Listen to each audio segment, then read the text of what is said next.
Olá pessoal, sejam bem-vindos e bem-vindas a mais um vídeo deste canal. Trago aqui mais um vídeo que está sendo feito e que vai ser liberado com antecedência para quem é membro do meu canal. Se você ainda não é, preste atenção nesse recado. Todo mês eu preparo e libero um conteúdo diferenciado como esse aqui de agora, com antecedência para quem é membro. Ou seja, o conteúdo é visto geralmente no início do mês, que eu liberar o vídeo, né? No início do mês. E esse vídeo só vai ser liberado para todo mundo só no final do mês respectivo. Ou seja, quem é membro vai tendo todo mês algum conteúdo rico em informações visto com antecedência. Essa e outras vantagens você pode ter.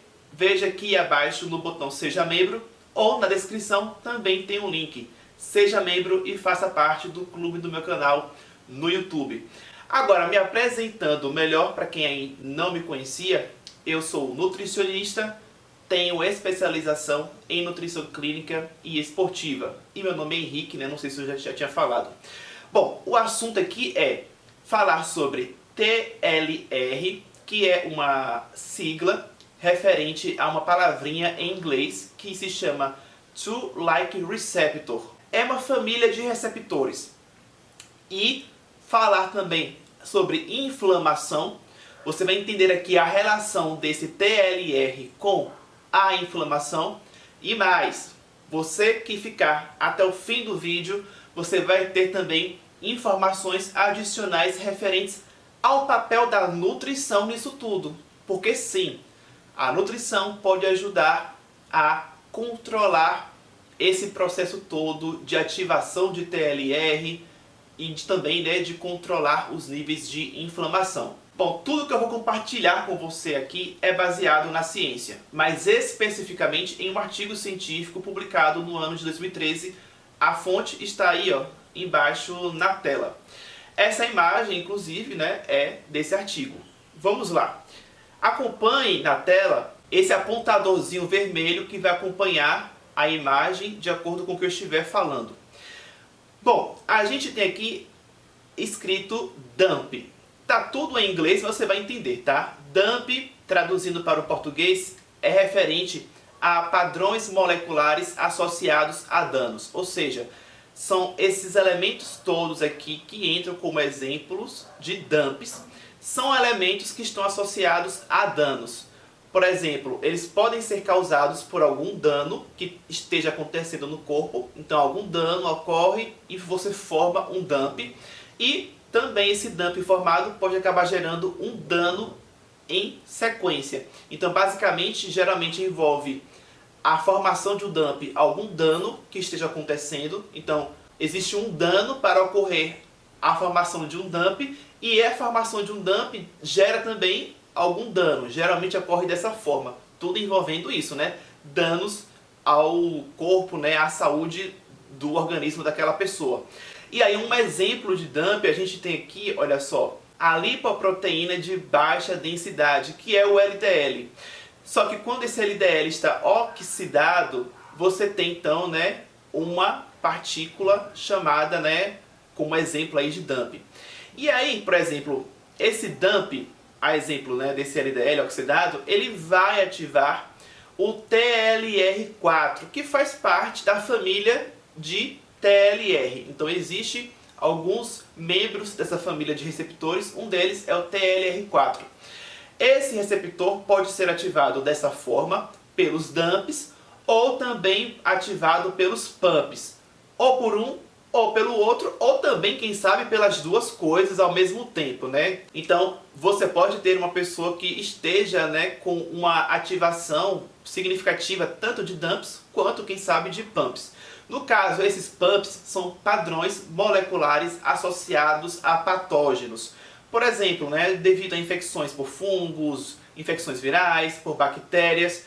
E aqui tem, um exemplo de PUMP, que é o LPS, que significa um lipopolissacarídeo, que é presente em bactérias, particularmente na parede celular de bactérias gram-negativas. São bactérias que a gente tem que ter o controle, porque elas, se não estão em controle, pelo contrário, se elas se proliferam, elas estão relacionadas a prejuízos à saúde. Então a gente tem que ter, já aqui de início, essa observação do cuidado com a microbiota intestinal, da composição de bactérias intestinais, que é onde elas vão estar em maior quantidade, né, no intestino. Então você tem que ter atenção a isso. E já adianto, né, a nutrição exerce um grande impacto na saúde intestinal, na microbiota intestinal. Mas ok, caso a pessoa não tenha, né, essa microbiota intestinal tão saudável, ela vai ter de repente, né, esse LPS passando para a corrente sanguínea e podendo ser captado pelo receptor TLR4. Pronto, temos aqui então DAMPs e PAMPs podendo estimular a ativação desse receptor. E esse receptor sendo ativado, ele vai estimular a síntese de citocinas. Nesse caso aqui, né, citocinas pró-inflamatórias, ou seja, que vão induzir a uma cascata de processos inflamatórios no corpo. Como uma boa cascata de reações, uma coisa estimula a outra, que estimula a outra. Então essas citocinas, elas vão também acabar estimulando a uma maior ação de radicais livres, e, quem sabe, né, gerar um processo de estresse oxidativo, que é justamente isso, né? Um aumento de radicais livres que o seu corpo não está conseguindo combater, porque de repente o indivíduo não tem uma alimentação muito saudável. E aí, você tendo isso daqui acontecendo, né, esses radicais livres em excesso, isso já estimula o quê? A ocorrência de uma inflamação crônica. Porque entenda, processo inflamatório agudo, ele acontece e ele é importante para algum tipo de mecanismo de reparo, de defesa do corpo. Ok, mas quando você tem uma inflamação crônica, que é, portanto, persistente, isso já começa a ser um problema. Porque a inflamação crônica ela pode induzir ao surgimento de outras doenças crônicas. Mas, perceba, quando você tem esse excesso de radicais livres, isso estimula os DAMPs, porque, entenda, quando você tem radicais livres em excesso, você pode lesionar o endotélio vascular, né, a sua parede do seu vaso sanguíneo, e isso faz com que haja uma facilidade para que a partícula LDL, que eu mencionei no iniciozinho aqui da explicação dessa imagem, isso facilita para que essa LDL se torne oxidada. E aí você fazendo com que surja essa LDL oxidada, você está promovendo o quê? Maior intensificação de DAMPs, que são esses elementos associados a danos. E aí volta tudo de novo, ou seja, é um ciclo. Se você não atuar prevenindo isso, combatendo isso, isso tudo tende a piorar. E aí você vai piorando quem, no final das contas, a inflamação. Portanto, se você aí buscava entender o que é esse TLR, caso você seja de repente, né, estudante de nutrição e você viu algum artigo pela primeira vez falando sobre, eu espero que esse vídeo esteja te ajudando a entender o que é o TLR e entender de forma simples o que isso interfere na inflamação. Feito essa explicação, vamos agora a essa outra parte aqui que envolve justamente a nutrição. Nesse mesmo artigo científico, né, ele menciona alguns elementos que podem ser interessantes para, digamos, combater esse processo todo aí de cascata de inflamação. E aí ele cita, inclusive, alguns elementos, né, naturais. Por exemplo, o gengibre, que a gente pode, né, utilizar para fazer o chá do gengibre. É claro que tem gente que se aventura e pode utilizar gengibre em outras preparações, mas o chá eu citei porque é a forma mais usual que a gente conhece de consumir o gengibre. Temos também aí a curcumina citada, e eu trouxe aí a imagem, né, do pó da cúrcuma, porque a cúrcuma ou açafrão, né, ele é fonte dessa curcumina. Tem também a canela, que é uma especiaria que também tem um efeito interessante, né, nessa questão de ação anti-inflamatória.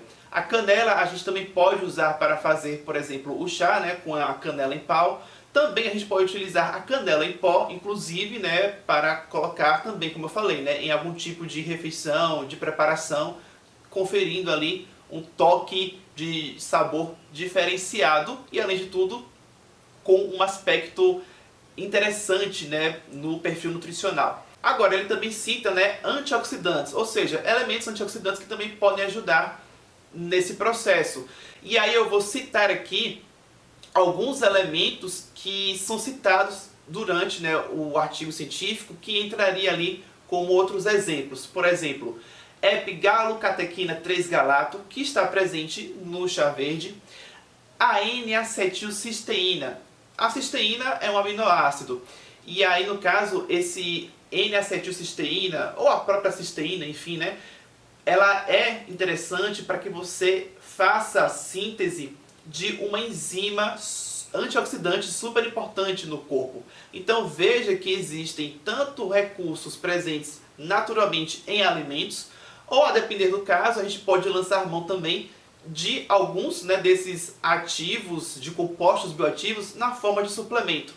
Fica a dica para você aí, então, ter acompanhamento com nutricionista, justamente para que você tenha essas estratégias nutricionais feitas de forma estratégica, de acordo com o seu caso, de acordo com o que for necessário para você.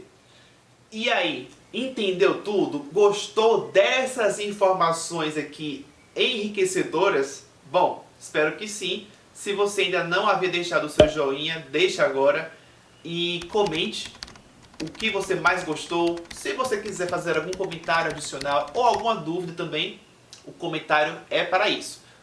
Faça o seu comentário. Compartilhe esse vídeo porque certamente você pode levar essas informações adiante para mais pessoas.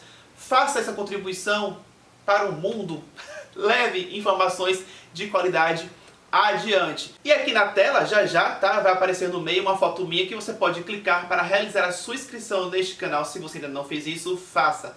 Muito obrigado por ter me assistido até o final. Eu fico por aqui e até o próximo vídeo.